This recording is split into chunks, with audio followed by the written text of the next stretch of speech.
ako kumakain yung niluluto mo. Huwag po kayong mag-alala. Nagluto na rin po ako ng para sa inyo. Ikaw na lang ang kumain yan.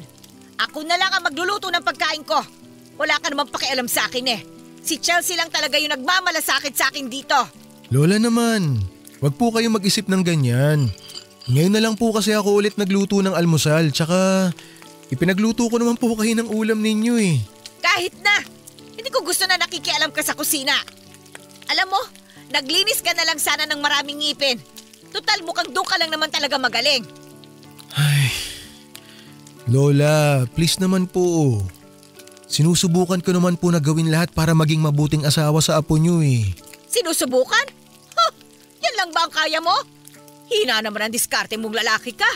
Tignan mo nga oh, pati mga ginamit mo sa pagluluto, hindi mo man lang maiayos. Aayusin ko naman po lahat ng kalat pagkatapos ko, Lola. Nagluluto pa po kasi ako.